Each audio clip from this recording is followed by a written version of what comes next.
नमस्कार, राम गुलाम online classes में आपका स्वागत है। आज हम लोग अध्ययन करेंगे भारत छोड़ो आंदोलन। इसके पहले हम लोगों ने इस पिछले क्लास में पढ़ा कि भारत छोड़ो आंदोलन के क्या कारण थे, ये कब प्रस्ताव पारित हुआ, कब ये इसका कार्यक्रम लागू हुआ, इसके पीछे किस का नेतृत्व था इत्यादि। आज भारत छोड़ो आंदोलन के कार्यक्रम के बारे में, इसमें भाग लेने वाले क्रांतिकारियों के बारे में, देश प्रेमियों के बारे में और उन्होंने देश में किस प्रकार इसको संचालित किया आदि की जानकारी प्राप्त करेंगे। जैसा कि हम जानते हैं कि 1857 की क्रांति के बाद जो दूसरा बड़ा स्वतंत्रता के लिए आंदोलन था वो भारत छोड़ो आंदोलन के रूप में हम जानते हैं, क्योंकि भारत छोड़ो आंदोलन के बाद कुछ ही वर्षों में भारत को आज़ादी मिल जाती है। जब भारत को आज़ादी मिल जाती है तो इसके पहले जो 1857 से विभिन्न रूपों में भारतीयों द्वारा प्रयास किया गया आज़ादी के रूप में।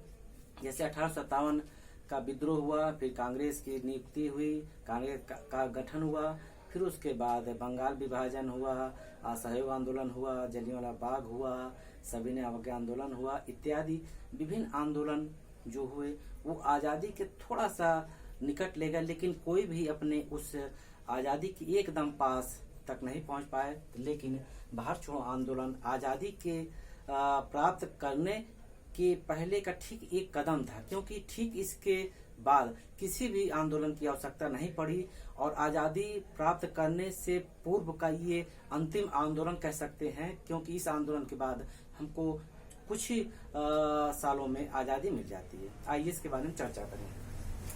जब 8 अगस्त 1942 में ये प्रस्ताव पारित होता है कि असहयोग ये आंदोलन किया जाएगा, भारत छोड़ो आंदोलन, और अगले ही दिन यानी 9 अगस्त को इस आंदोलन की प्रक्रिया होनी रहती है। लेकिन उसके पहले जब अंग्रेजों को ये पता चलता है कि कांग्रेस द्वारा एक जन आंदोलन किया जा रहा है और वो आंदोलन बड़े ही पैमाने पर हो रहा है, तो अंग्रेज अत्यधिक भयभीत हो गए। अब उनको लगा कि अगर वो कार्रवाई नहीं करते हैं तो शीघ्र ही कोई बड़ी घटना हो सकती है, तो वो अत्यधिक शंकित हो गए और जीरो ऑपरेशन का मतलब है कि बिना समय गंवाए, बिना समय दिए अगले दिन शुरू होने से पहले, जैसे कुछ पुस्तक में मिलता है कि 9 अगस्त को सुबह होने से पहले, कुछ पुस्तक में मिलता मध्य रात्रि अर्थात रात 12 बजे 8 अगस्त के बाद,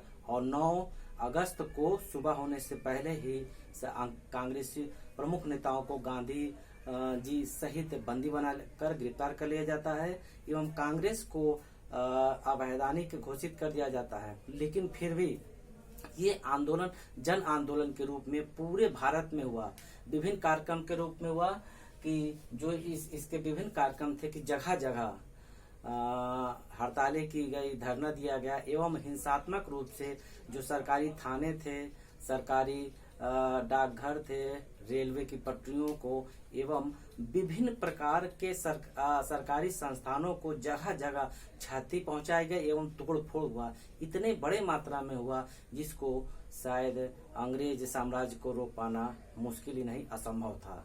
बहुतों को, पुरुष को, महिलाओं को बंदी बनाया गया, लेकिन कितने को, क्योंकि इस समय भारत के सभी लोग लगभग ये एक ठान के बैठ गए थे कि अब हमको आज़ादी लेना है किसी भी कीमत में। बहुतों को जेल में डाला गया, लेकिन पूरा भारतवर्ष को तो जेल में डाल नहीं सकते थे, क्योंकि संख्या अत्यधिक अधिक थी। जेल की एक सीमित संख्या होती है, सारे जेल भर गए, लेकिन फिर भी भारतीयों का उत्साह नहीं कम हुआ। तो विभिन्न प्रकार के ये हड़तालें द्वारा, धरना द्वारा भारत में एक जन समूह उभर के आया जो आज़ादी के को प्राप्त करने के लिए हर प्रयास करने को तैयार था।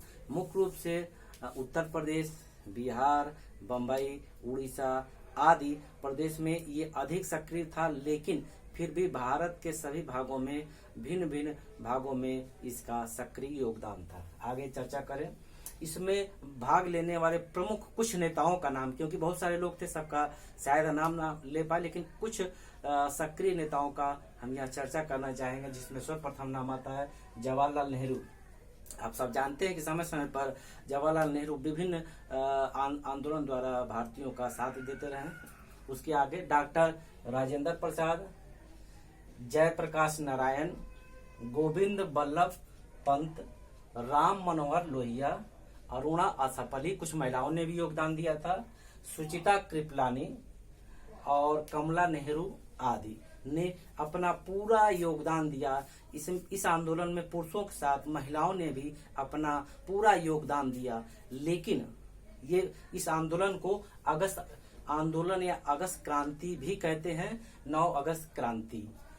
इसलिए अगर इस आंदोलन का अन्य नाम लिया जाए भारत छोड़ो आंदोलन को, तो अगस्त क्रांति कह सकते हैं, या स्वस्फूर्त यानी स्वयं से चलाया जाने वाला एक आंदोलन ये भी था। क्योंकि अगले दिन ही जब ये कार्यक्रम प्रस्तावित होता है कि 9 अगस्त को पूरे भारत में भारत छोड़ो आंदोलन होगा, जिसको क्विट इंडिया मूवमेंट भी कहते हैं, इंग्लिश में क्विट इंडिया मूवमेंट के अंतर्गत पूरे महत्वपूर्ण नेताओं को अंग्रेजों द्वारा बंदी बना लिया जाता। लेकिन फिर भी भारतीय जो बिना नेतृत्व के, बिना नेता के पूरे भारत में एक साथ बड़े पैमाने पर ये आंदोलन हुआ और एक सफलता के नए सीढ़ी की ओर ये सब बढ़े।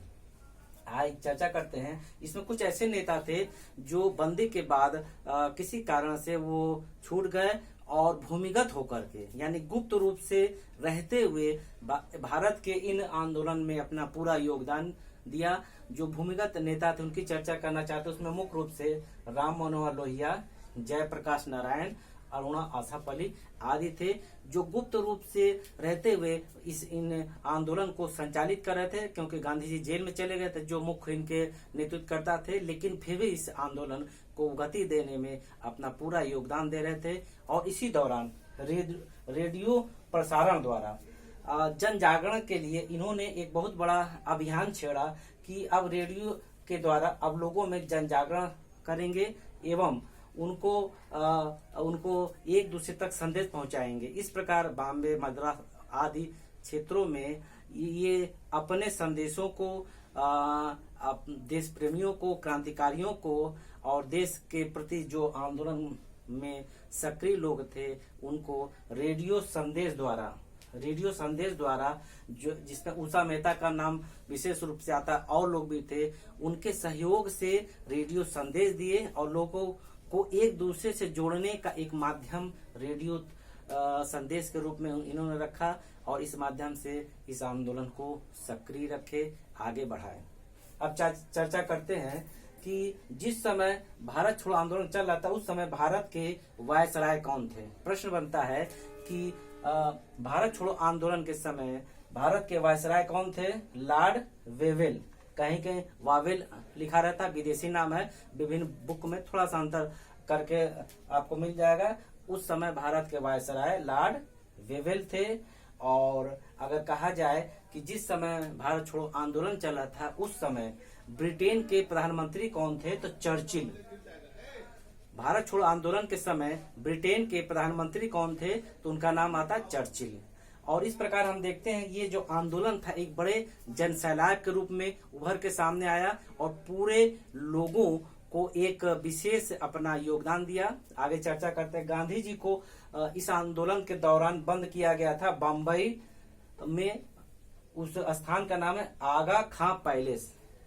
प्रश्न बनता है कि भारत छोड़ो आंदोलन के दौरान गांधी जी को कहां बंदी बनाया गया था, बम्बई में बनाया गया था। किस स्थान पर, आगा खां पैलेस। और जो ये आंदोलन चलाया जाता है अंग्रेजों के विरुद्ध उसको नाम दिया जाता है भारत छोड़ो आंदोलन, अर्थात अंग्रेजों भारत छोड़ो। और इस आंदोलन के दौरान गांधी जी ने एक विशेष नारा दिया, वहां हम चर्चा करना चाहेंगे।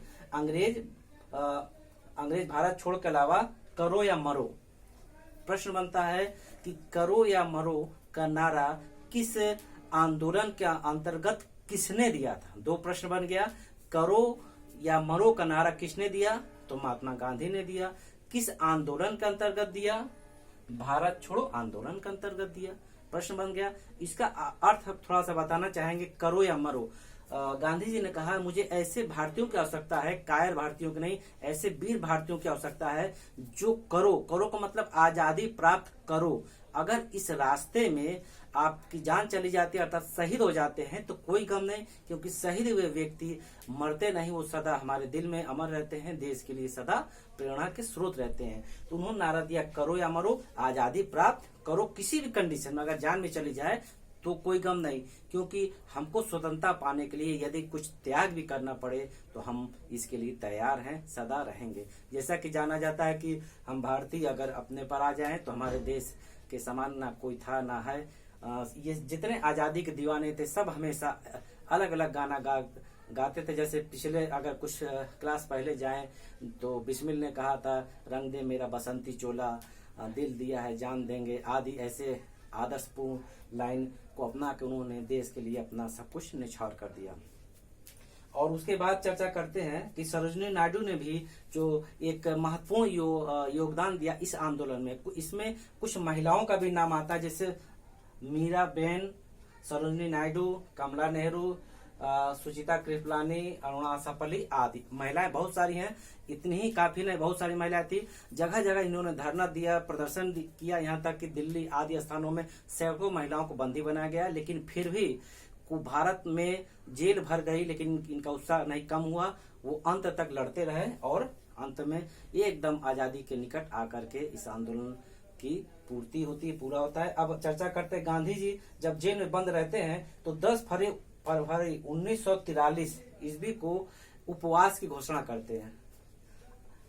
10 फरवरी 1943 को गांधी जी 21 दिन का उपवास रखने की घोषणा करते हैं और उपवास करते हैं, लेकिन अस्वस्थता के कारण वो बीमार होते चले जाते हैं, तो उनको जो उपवास है बीच में ही समाप्त करना पड़ता है। एवं उनके सहयोगी द्वारा बताया जाता है कि वो अगर उपवास के दौरान उनको कुछ हो जाएगा, आश्वस्त चल रहे हैं, तो पूरा नेतृत्व करता जो अगर आश्वस्त हो जाएगा, कमान ढीली हो जाएगी, तो हमारे आजादी का सपना शायद पूरा ना हो पाए।